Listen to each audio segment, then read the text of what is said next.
Hello and welcome to Musings and Monologues, our platform for daily banter on issues and ideas that affect and impact us. Last evening, I chanced upon the premiere of Macbeth on Stratford Festival on Film, the theatrical version of Macbeth. It took me back 3 decades back when Shakespeare was largely for me an academic exercise remaining within the confines of my graduation and post graduation texts.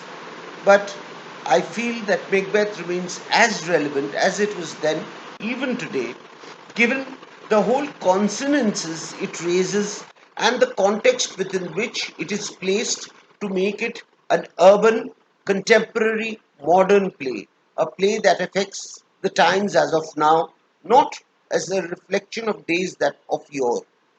We see Lady Macbeth, though she enjoys far lesser number of scenes than Macbeth, she still remains central to the narrative and is a protagonist along with Macbeth who actually motivates her husband into his acts of blunder, into his brazen act, where his vaulting ambitions take shape in the ideas formulated by Lady Macbeth.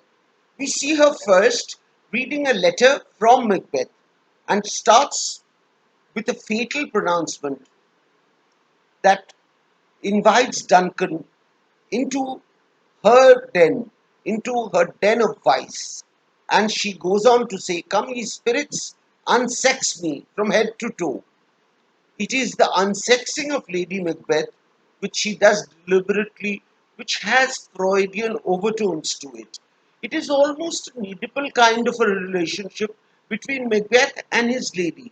She guards him, summons him, and guides him through purgatory as he is the more gentle, the more benign soul, too full of the milk of human kindness that Lady Macbeth accuses him with. She says that she has given suck to children, to babies, and yet she will not hesitate to snatch a baby from her chest and throw it down for ambitions to be achieved, for aspirations to find fulfillment. It is the goal, it is the final aim of kingship which she actually thrones Macbeth and forces it down him because she knows that this is the way she can also satisfy herself. Her womanly urge of knowing the beloved, achieving fulfillment and finding fulfillment through that. She actually goes on, when Macbeth says that we should talk further, she actually enforces Macbeth to talk in the now and guides him about how he should kill Duncan and yet not be blamed for the tragedy. It is her power that she exhorts Macbeth to come in and commit that final crime. Physically, he commits the crime, but Lady Macbeth is the power behind the throne who actually activates and actuates the crime.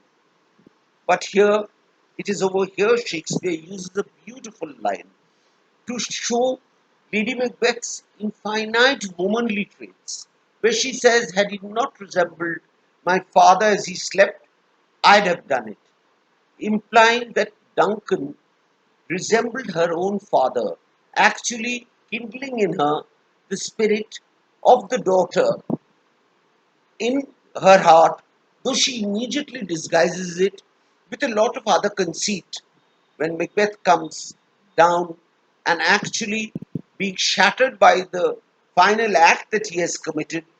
She says very summarily and very ironically, "A little water clears us of this deed."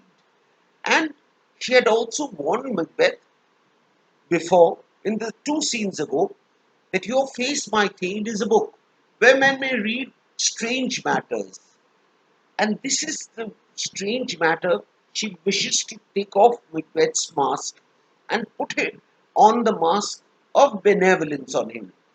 And she knows that she is the person who can actually allow Macbeth to overcome the whole mischief of death that he has now landed himself in.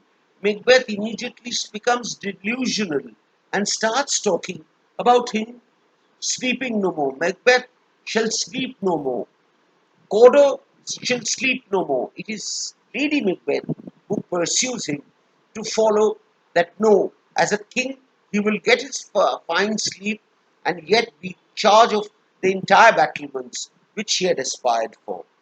It is during the course of this discourse that Macbeth gradually acquires manlyhood. And the first thing he does on acquiring that manlyhood is try to alienate his wife from his immediate environment, from his immediate circumstance. Thus, he does not tell her how he is going to kill Banquo. When she asks him what his purpose was, he says, "Be innocent of that knowledge, dearest Chuck," and then goes on to perpetrate the murder. But when he fails to make an appearance in front of his courtly followers, when he is giving a banquet, when he is hosting a banquet and he sees Banquo's ghost coming in his imagination, Lady Macbeth is the person who actually tries to cover him up and tries to proclaim to the noblemen who are surrounding him on the table that this is a disease which he had been accustomed to and familiar with since his youth. She wishes away his ills. She wishes away all the doubt which dithers Macbeth's existence. But Macbeth firmly withdraws himself from her after this incident. After Banquo's murder, Macbeth is a lonely man, and Lady Macbeth a lonelier creature. So much so that she starts her descent into hell with a completely warped mind, a mind that is actually enveloped by the fear of lack of conjugal bliss. Her ultimate desire was ultimately not for her, but for her husband. Once he has achieved his finality, she is rendered useless to him. And this is what that irks her, troubles her, and forces her into dementia, in a state of mental illness, where she starts walking in her dreams, and the tragedy of Lady Macbeth ends with a scene where she is sleepwalking with a doctor and a nursemaid awaiting her. Here it is a very, very different Lady Macbeth that we see.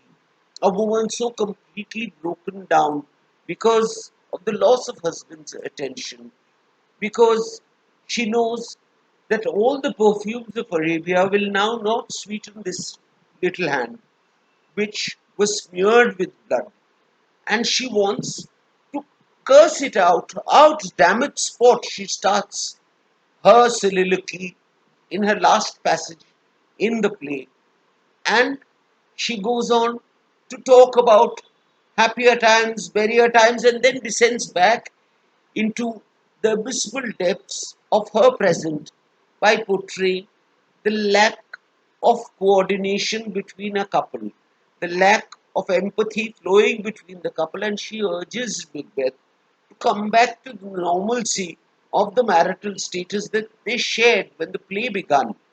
And her last lines, the most ironic in the whole play, she keeps on urging Macbeth to bed, to bed, to bed. Ultimately, it is the bed of conjugal bliss that she misses so dearly, and that is her tragedy. She descends into the state of hell of her own making by doing it not for herself but for Macbeth. Macbeth pursues his ambition for himself alone and goes on to become his own delusional self, ending his tragedy with finally his head being chopped off by Macduff, who calls Lady Macbeth a fiend-like queen in the end of the play. But is she really a fiend-like queen? I don't think we can agree upon Macduff's statement and Macduff's proclamations. She remains, to use a few lines from Pope, Alexander Pope, and change it in the context of Lady Macbeth. If to her share some female errors fall, look at her suffering, and you'll forgive them all. We as viewers of this spectacle of Macbeth, forgive the wrongs committed by Lady Macbeth through the play. It was all, after all, not for herself alone, but her selfless sacrifice, which is portrayed by Shakespeare so eloquently in an almost Freudian fashion, making it a 20th century text, a 21st century text, as relevant today as it was when it was first written and performed in Shakespeare's times. I hope you will think about this and post your comments about what you feel about Lady Macbeth. Thank you. Have a wonderful day ahead.